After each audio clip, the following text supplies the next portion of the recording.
Golly, that's good. I cracked myself up. I still haven't found my first Blantons. That's different. I really like that. They're like together, like peas and carrots. That's funny. Sometimes accidents are good things. Peychauds or Pechaud's or Pechaw. This is not what I expected.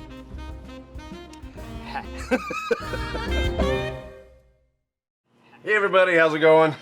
It's Thursday, and we are ready to Bourbcast. More than ready to Bourbcast. Paul is with us. Hey Paul, how are you doing?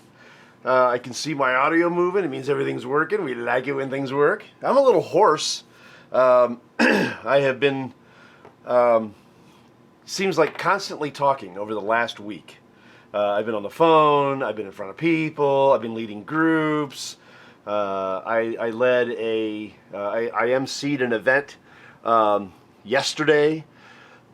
So, I got a little schvilkus in my Schenectady. And I sound a little bit not like myself. But we're going to do what we can do. Let's see, what else? I guess that's about it. All right, so let's get this open. Of course, you know my favorite. My favorite, say it out loud with me, Old Overholt 114. Now, I'm understanding that the Old Overholt, am I missing it? Yeah, I think it's the Old Overholt 114 that I love so much, for crying out loud. I'm about ready to get out the bat knife. I'm going to get out the bat knife. Yeah. Bat knife. Da-na-na-na-na-na-na-na-na.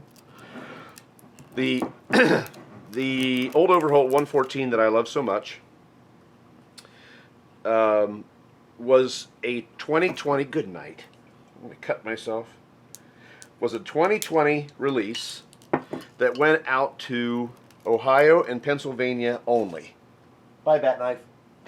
Thank you, Bat Knife. And, hey Larry, how are you? Whoop, sound like I'm going through puberty again. And maybe I am. I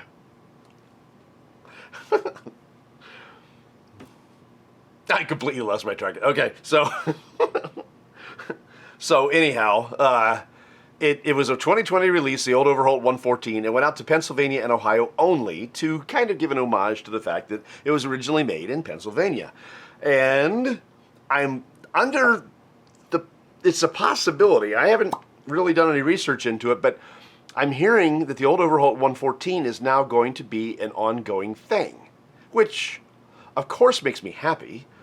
It's odd that right now the state of Ohio is selling it at like $19.99 or something like that. It was in the 30s. It was like $30-some, $34 I think for a while, which is still, for 114 proof, fantastic pour. My favorite pour so far of the general mainline stuff that's easy to get. That's my top bottle, you know. And of course I love Eagle Rare. That's my favorite reasonably priced bottle, and George T. Stagg is my favorite bottle. But I love Old Overholt 114. I like it better than anything else. I like the Old Overholt Bonded, but I like the 114 better. This is only slightly higher in proof. This is their 10-year. And I'm guessing I'm going to love it. But anyhow, I'm hearing that maybe the 114 isn't going to be limited anymore. They're going to keep it out there. I don't know. We're going to find out. Okay. This is a product of Beam Distillery. Let's pour it. Let's pour it. Let's pour it.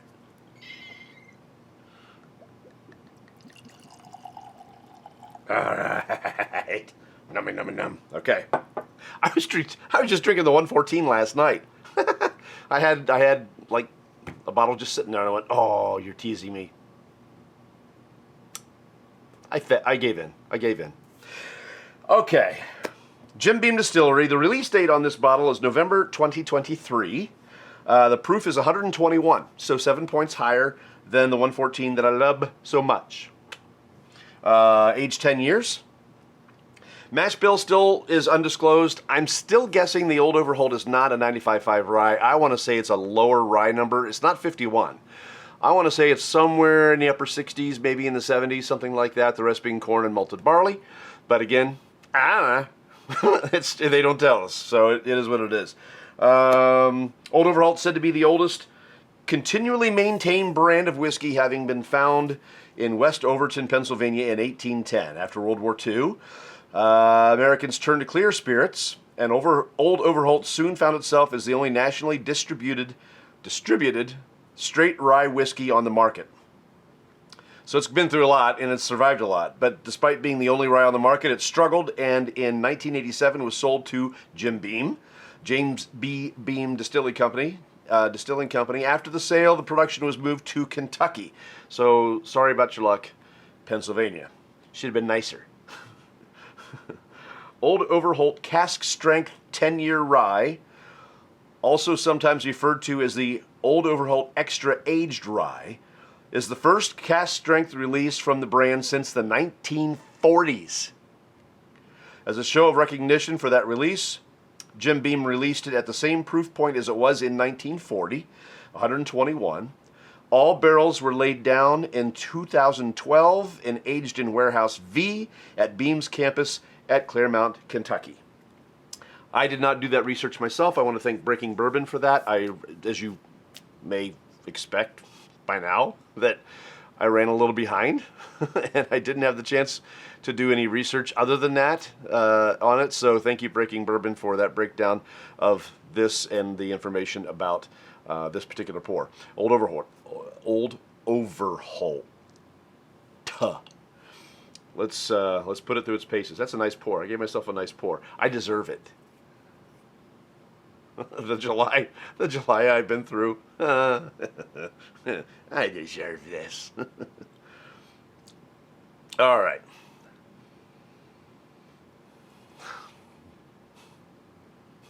There's a reason why I love Old Overholt. The nose on this is just wonderful. Again, sorry about my voice. It's nonstop talking for pretty much the whole month of July. Yeah, so some of those rye cereal notes that you might expect are there, but they're subdued. This is what they call the Monongahela style rye. I know I said it wrong. Somebody's going to call me on it. I get it. Monongahela? Monongahela, I think with an N. And there is an Overholt Monongahela rye. I think I said it right that time. If not, I'm sorry. Say it 5 times fast, and now you're doing it. How'd you do? I'm not doing that. That could be a little bit. That could be a new Muppet song, though. You know, manamana, manamana, manamana, Monongahela, Monongahela, Monongahela. Okay. For those of you looking at me right now and wondering, what the hell? This is called joy. This is called having joy in your heart. Little, come to daddy. Come to daddy. Come listen to daddy. Sit on my knee, boy. Let me tell you a little something. Those in life who expect other people to make them happy will never be happy. Because happiness is stored inside yourself. You generate happiness. People can make you upset. People can make you sad. But at the end of the day, happiness comes from inside. If you have it, if you have sheer joy on the inside, you're going to have a pretty good life no matter what life throws at you. Now get off my knee. I think your pants are wet.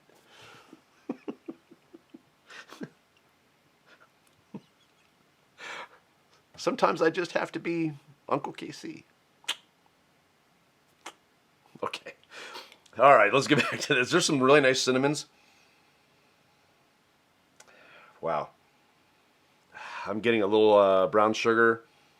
It might even be more towards the...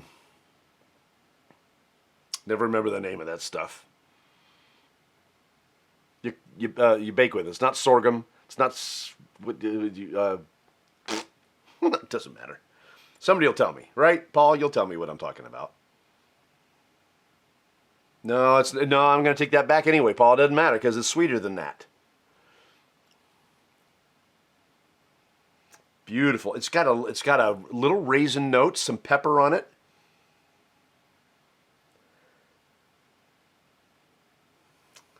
maybe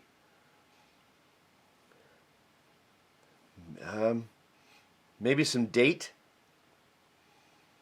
or that could be that raisin I'm catching. There's something else. There's something else I'm trying to identify. It's another fruit style note.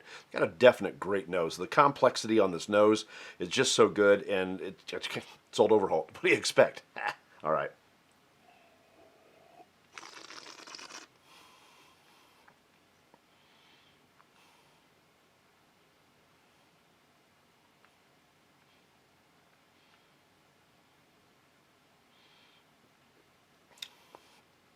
Wow. Wow. Wow. That is not what I expected at all. The 114 hits harder. This has got a very slow bloom. It's very smooth. Unexpected for 121 proof. It's aged 10 years. There's your difference, right? The 114, aged, I don't know, 4. I'd have to go back and look at my notes. I don't remember. I just know I really like it. This is aged 10, and the difference is astounding. The mouthfeel is about the same, maybe not as harsh, a little smoother on the mouthfeel, maybe just a slight bit silkier than the 114. Definitely silkier than the bonded. Again, that bloom was surprisingly slow. I expected 121 proof, 7 proof points higher than what I normally do with the Old Overholt. I expected that to say, how you doing? Instead I went, meh. You know how sometimes people say hi and it's like, meh. That's, I mean, and I'm not knocking it. I'm not knocking it at all. It was kind of nice to not get kicked in the face with this stuff. The bloom happened more, as has been happening lately with these cask strength pours. It's been happening on the when it goes down the hatch. So I hate the word swallow. When you swallow it, I try to avoid those types of terms because it just sounds crude, right? I'd rather say it goes down the gullet than swallow. So, hey Bill, how you doing, man? I'm glad you're with us. The Old Overholt 10-year. At first blush, I'm very surprised of it. It's got a slightly buttery, more silky mouthfeel than the 114. The bloom did not beat me up. That burn on the tongue, really very surprising. The nose is fantastic. It's very complex, much more complex than 114. Although, no, it's more complex than the 114. There's a lot going on with this. Still, I want to say maybe black cherry or blackberry could be that secondary fruit note that's hidden way down and it's covered up by other stuff, but it's really very nice. Let me get back into this. Excuse me. Bill, I'm a little hoarse. I've been talking a lot for the last month. Yeah. All right. Hey, Tom's watching. Tom, hey, how you doing? Doing the, I'll just do it again, doing the Old Overholt cask strength. This is the 10-year. Presents itself very mild compared to the 114. Just a nice pour. The bloom was slow and just steady, and it was very nice. I'm going to do it again. Going to do it again.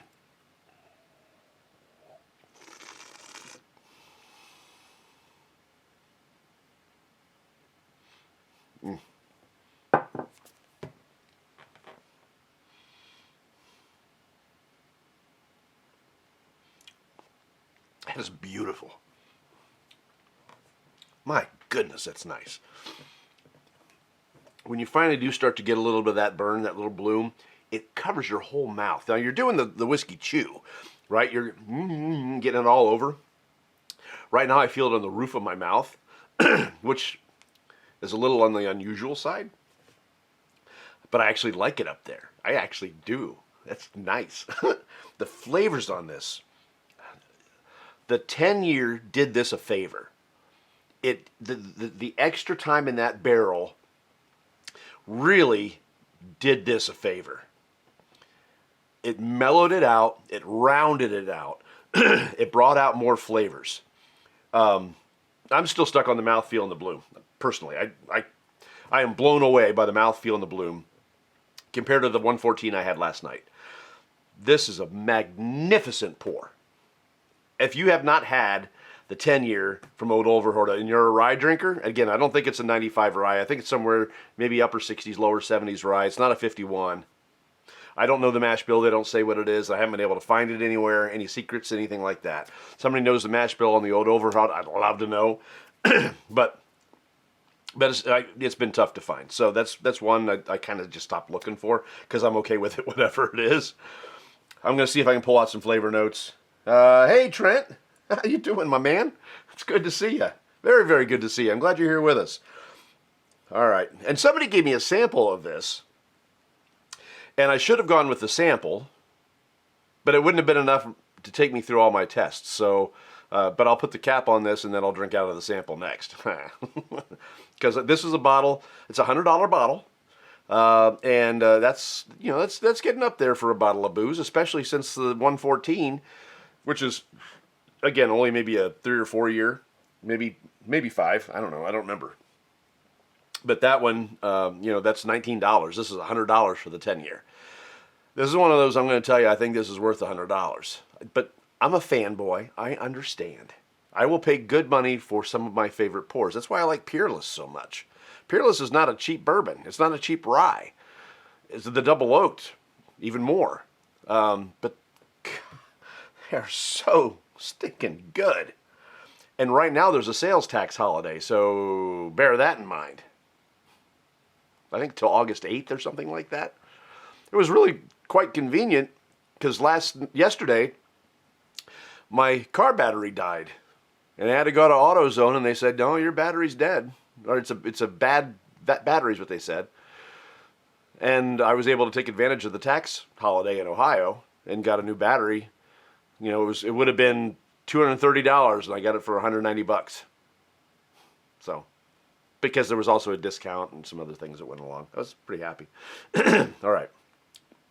And it's a good battery. It'll last me, 3, 4, 5 years. Okay. Let me see if I can pull out some actual notes now on this because the finish is decidedly different than the palate. So let me get you some of that.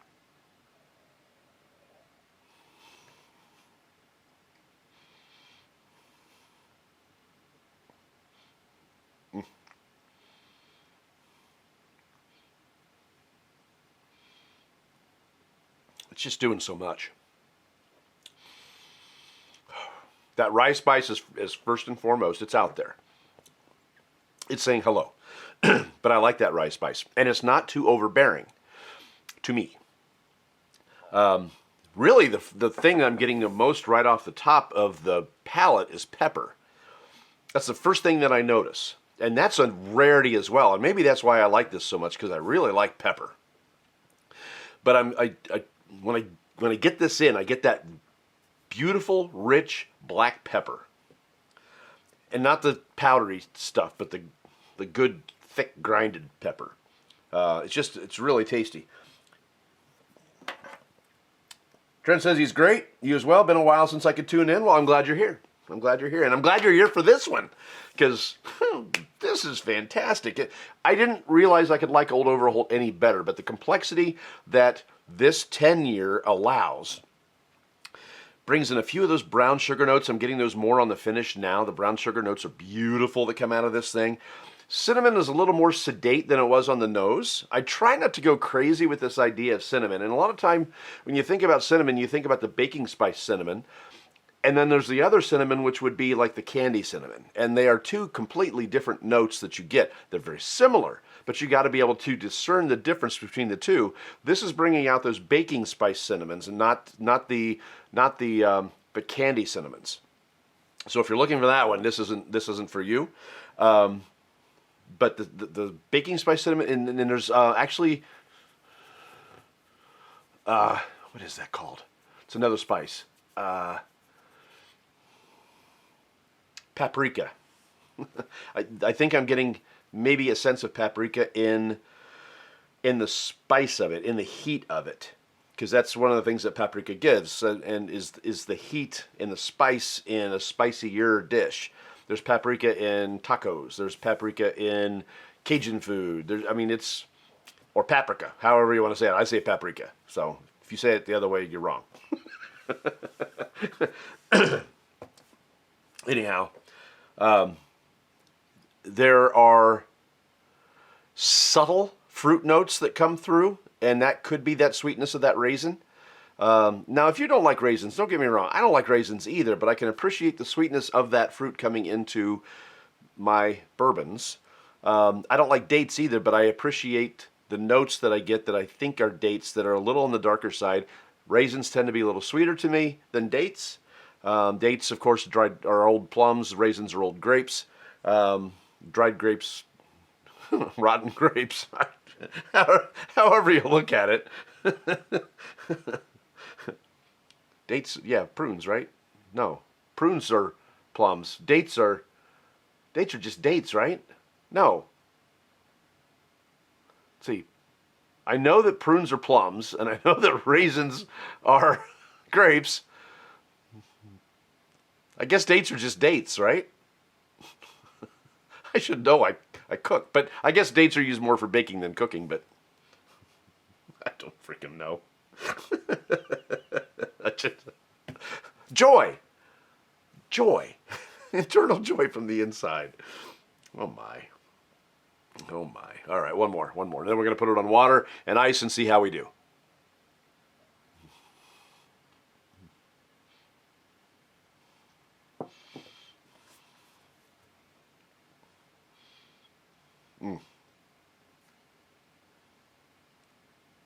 Gosh, that's beautiful. The fruit note on the palate is black cherry. And some raisin. And that pepper's right there. Actually, a little bit of honey, which I didn't detect before, but now that I'm looking for it, I do taste some honey on this, which is rare for a rye, especially a barrel-proof rye. Now, one review that I saw said peanuts. And Jim Beam has a reputation of bourbons and things that taste like peanuts.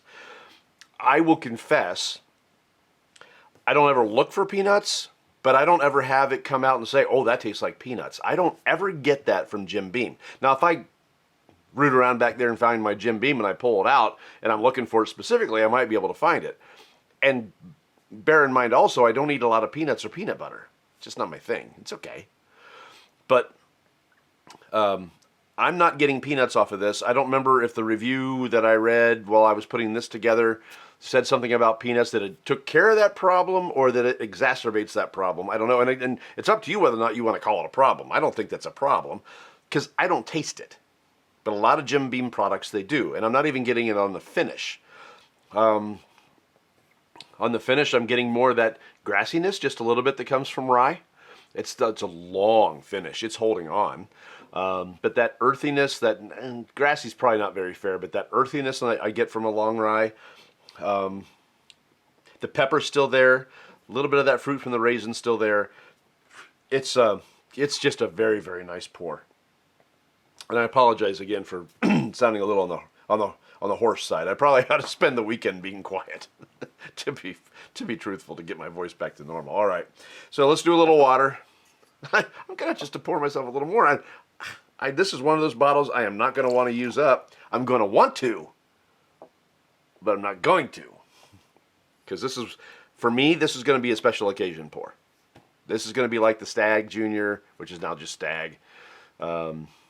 This will be like Mayor Pingree. This will be some of those really, for me, may not be top end as far as money goes, but it'll be one of those top end pours that I do not want this bottle to empty. And when I do, I'm going to go, because I'm going to need another one. If I'm going to drink this bottle, I'm going to need another one. And that's another 100 clams. All right. Another hundo, as Gen Z says it.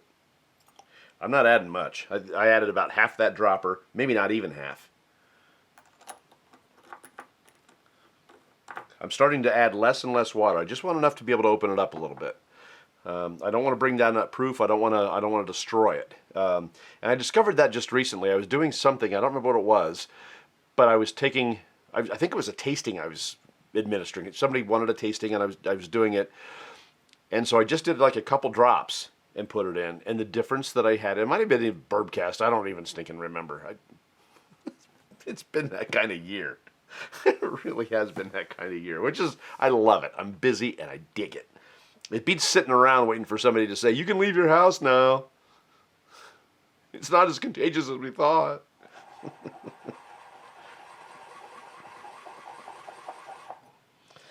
All right, little water on this.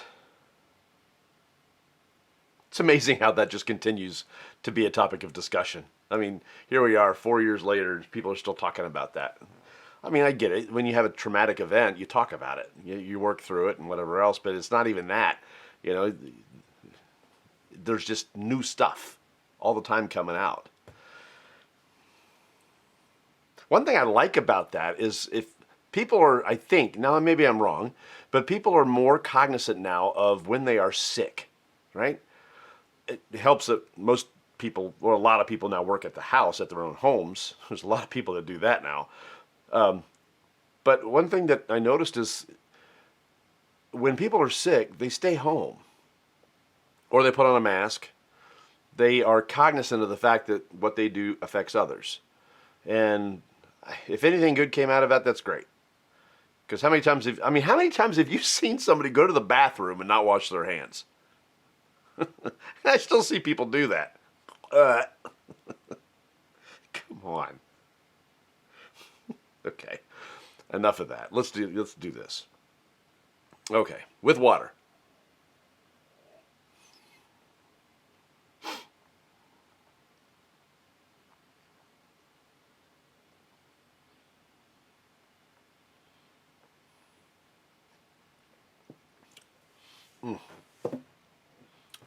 Couple drops of water are really nice on that.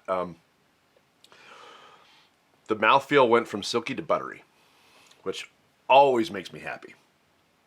It almost feels like an unfiltered bourbon in my mouth. I don't think Old Overholt is unfiltered. I didn't see anywhere that it was. Guess what? Unfiltered straight rye Oshka. It's unfiltered. Aged in Escalator Warehouse V. My goodness, that just makes it even better yet. It's unfiltered. Yes! For the win! Wow. Beautiful. Okay, so it improved the mouthfeel to buttery, and it also opened up the flavors a little bit more. Not that they had trouble before, but the bloom came back a little bit more, and that's another one of those weird things. When you add a little bit of water, does the bloom come back? And in this case, it did. A little bit more than it did the first time, which is interesting. I always love it when it does that, because it's like, why would downproofing it make the bloom come back even harder? That's something I have yet to understand, why that happens.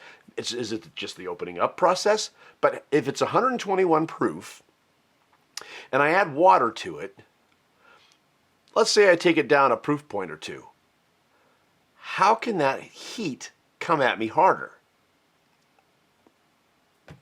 Somebody watching this will know the answer to that. I don't know the answer to that, but it's intriguing how that happens. All right. Let's dive back in. Cat burst.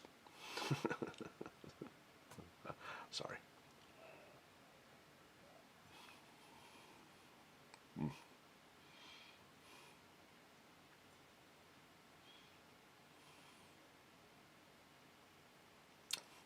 Gosh, that's nice. Pepper's still there, but not as hot. Honey is there even more than it was before. Black cherry's still there. I will tell you that it rounded it out more.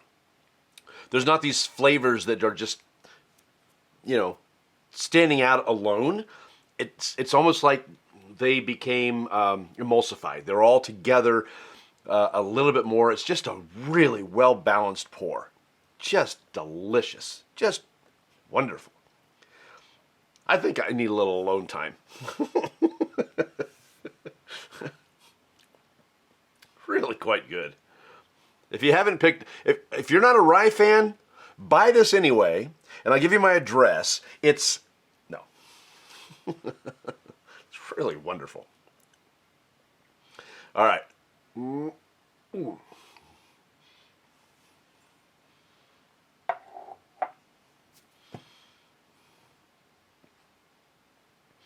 Black cherry's really popping now. The other possible flavors like raisins are a little bit in the background, but that black cherry's really popping. Gosh, that's nice. All right. Not an ice fan. Sometimes ice surprises me. There's been a couple of them that have surprised me recently. Go back and check out previous Bourbcasts for those wonderful surprises.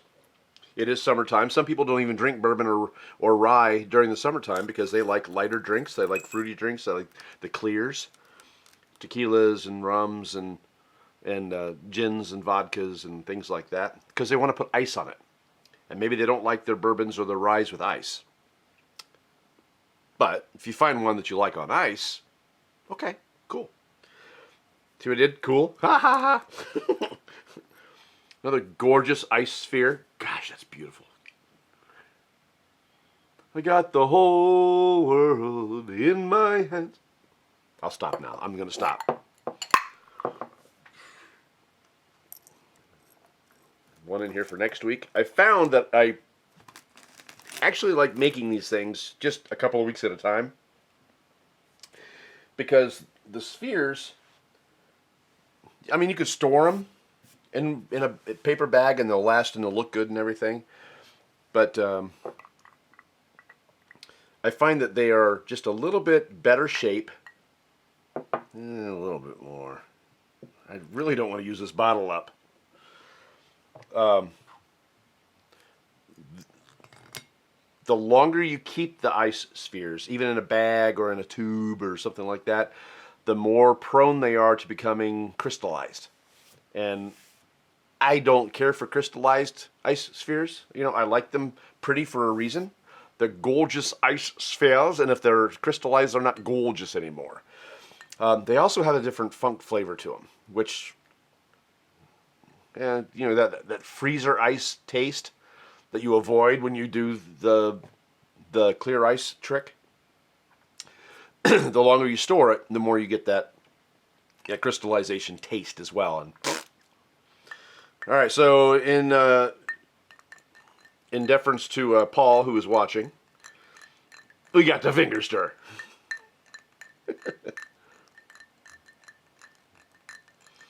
Let's get that cooled down. Yeah. All right. Will this hold up? It's a 10-year, so it's more mellow to begin with. Will it hold up? And why would you want to use a 10-year in a cocktail anyway? But okay. Why would you want to ice down a 10-year? But okay.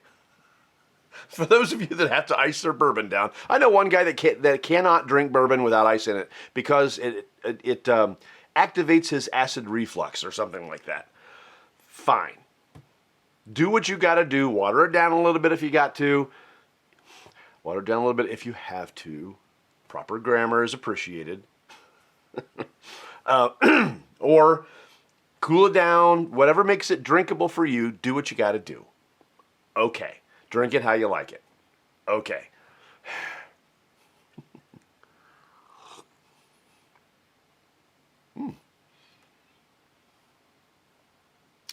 First thing I got there was cigar tobacco. I might have missed that in the neat in the water, but it's definitely there. Cigar tobacco to some people doesn't sound like a nice note. It's like, yeah. Take it for what it is. There's a sweetness to the plant when it's still tobacco plant before they do stuff to it to make it not the tobacco plant. I don't know anything about the tobacco industry, but I have tasted a tobacco plant, and that's what that reminds me of. Don't ask me how. It's a long story. I'm trying to put it behind me.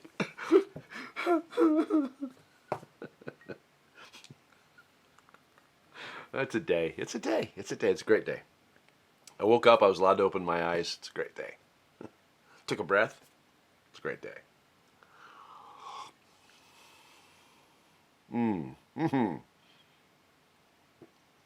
Okay, I gotta stop. Because right there, I got a really beautiful caramel note. Caramel, if you have a degree. Did not get that anywhere else, but again, I wasn't looking for it. I'd have to go back and do it neat again, and I'm not going to because I don't want to kill this bottle. But really beautiful caramel note on there. Lester, finger stir, that's right. That's right, Paul. I'm glad you're still with me. You could not miss the finger stir. That's all you, dude. You started that. That's you. Maybe, okay. Maybe it's us. Maybe it's the two of us together. I shouldn't blame you completely. Okay. Beautiful caramel note there.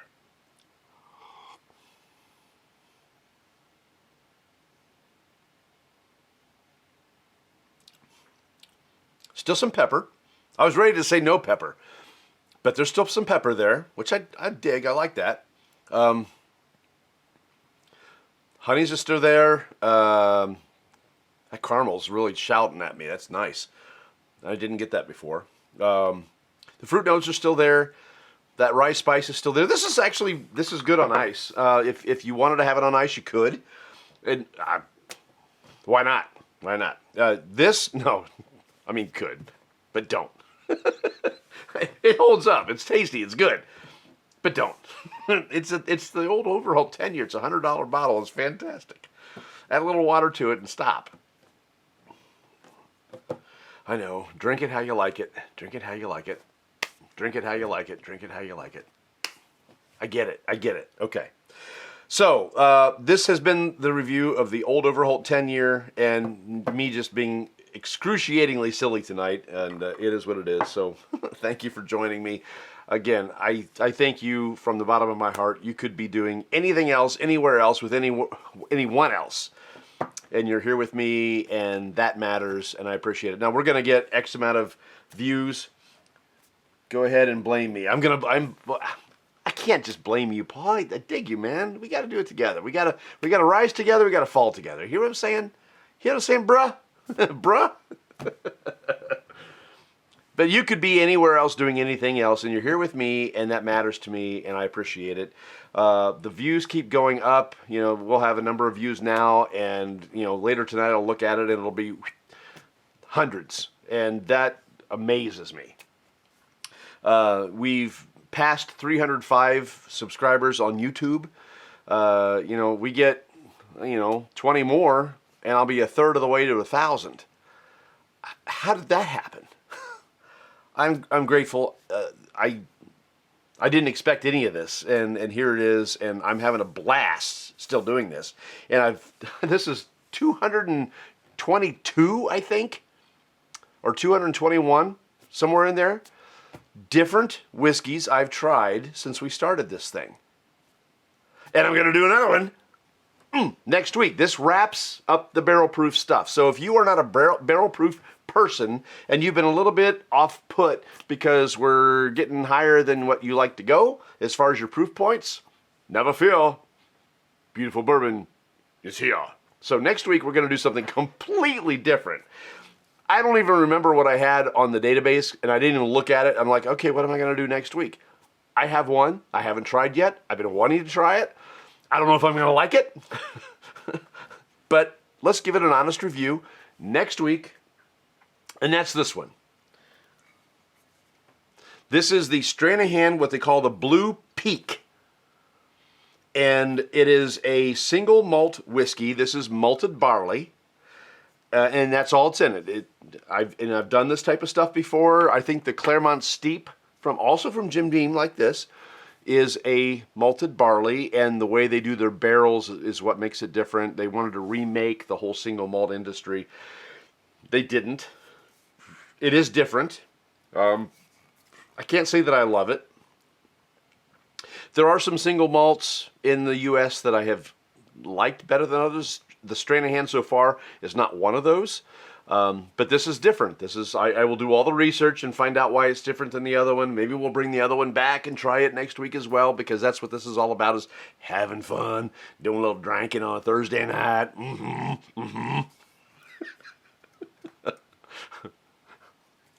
Anyway, so I'll get into this next week. The Stranahan Blue Peak. I've never even opened this bottle before. I've owned this for several years, and I've never opened it, so it's time. So that's what we're going to do next week. Thank you again for joining me. Want to make sure, go ahead, blame me. That's the last one, so we're good. Thank you, and we will see you next week on Beautiful Bourbon. Do check us out on YouTube, and do the thing, do the bell thing, and the thingy thing, and the the share thing, and the.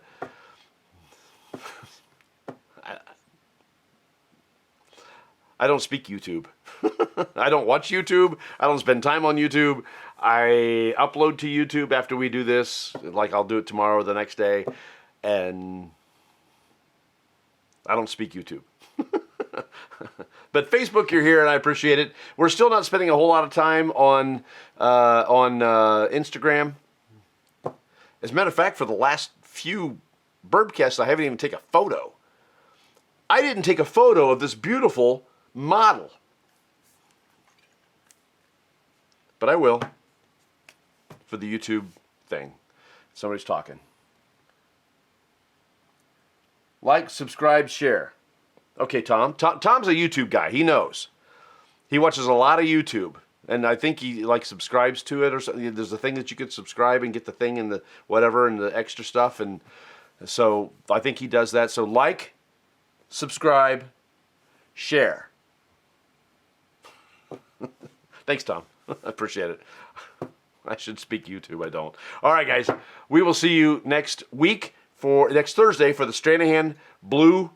I want to call it Blue Note. I know there's a bourbon called Blue Note. I haven't seen it. I want to try it. But this is Blue Peak. Stranahan Blue Peak. Stranahan, it's not a heavy-duty whiskey. The regular one is an 80 proof, I believe. This one is a